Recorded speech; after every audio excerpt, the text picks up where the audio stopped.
విశాఖలో పట్టుబడ్డ భారీ డ్రగ్స్ తో ఆపరేషన్ గరుడ హాట్ టాపిక్ గా మారింది. 2022లో మొదలుపెట్టిన ఈ ఆపరేషన్ మత్తు పదార్థాల అక్రమ రవాణాకు చెక్ పెట్టడంలో కీలక పాత్ర పోషిస్తోంది. కొన్ని వేల కోట్ల విలువైన డ్రగ్స్ ను ఈ ఆపరేషన్ ద్వారా సీజ్ చేశారు. విశాఖ సాగర తీరంలో పట్టుబడ్డ 25,000 కేజీల డ్రగ్స్ వ్యవహారం సంచలనం సృష్టిస్తోంది. దీని విలువ వేల కోట్ల రూపాయలుంటుందని అంచనా. ఇంత పెద్ద మొత్తంలో డ్రగ్స్ లభించడంతో ఇప్పుడు ఆపరేషన్ గరుడ గురించిన చర్చ మొదలైంది. ఆపరేషన్ గరుడలో భాగంగానే ఈ డ్రగ్స్ గుట్టు రట్టయింది. దీంతో అసలు ఏంటి ఆపరేషన్ గరుడ, దీని లక్ష్యం ఏంటి అనే అంశాలు ఆసక్తి రేపుతున్నాయి. 2022 సెప్టెంబర్ నెలలో ఆపరేషన్ గరుడ మొదలైంది.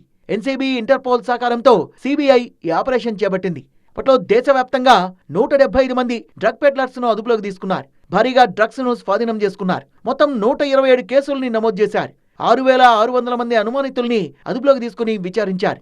అప్పటి నుంచి ఆపరేషన్ గరుడ కొనసాగుతూ వచ్చింది.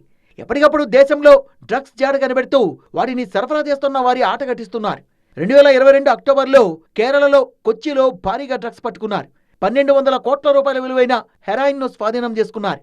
అదే నెలలో గుజరాత్లో కచ్ తీరంలో పాకిస్తాన్ పడవలో 350 కోట్ల రూపాయలకు పైగా విలువ చేసే డ్రగ్స్ పట్టుబడ్డాయి. 2022 డిసెంబర్లో మళ్లీ గుజరాత్లోనే పెద్ద ఎత్తున మాదక ద్రవ్యాల్ని సీజ్ చేశారు. వడోదర సమీపంలో ఫ్యాక్టరీలో 500 కోట్ల రూపాయల విలువ చేసే డ్రగ్స్ ను అధికారులు స్వాధీనం చేసుకున్నారు. అదే నెలలో తమిళనాడులో రామనాథపురంలో 160 కోట్ల రూపాయల విలువైన డ్రగ్స్ గుట్టును రట్టు చేశారు.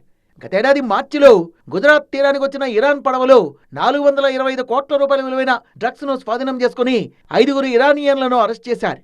గతేడాది మే నెలలో కేరళ తీరంలో ఏకంగా 15,000 కోట్ల విలువైన డ్రగ్స్ ను సీజ్ చేశారు. ఎన్సీబీ, ఇండియన్ నేవీ అధికారులు 2,500 కిలోల హై ప్యూరిటీ మెథాంఫెటమైన్ ను స్వాధీనం చేసుకున్నారు. పెద్ద నౌకలో 134 బస్తాల డ్రగ్స్ ను తరలిస్తున్నట్టుగా గుర్తించారు. గతేడాది జూన్లో దేశవ్యాప్తంగా సోదాలు నిర్వహించిన ఎన్సీబీ భారీగా డ్రగ్స్ ను స్వాధీనం చేసుకుంది. 6 డ్రగ్ పెడ్లర్లను అరెస్ట్ చేశారు. 15,000 ఎల్సీడీ బ్లాట్లు పట్టుకున్నారు. ఇలా ఎప్పటికప్పుడు పెద్ద ఎత్తున దేశంలోకి చేరిన డ్రగ్స్ ను కనిపెట్టడంలో ఆపరేషన్ గరుడ కీలక పాత్ర పోషిస్తోంది. తాజాగా విశాఖ తీరంలో పెద్ద ఎత్తున డ్రగ్స్ బాగోతాన్ని బయటపెట్టింది.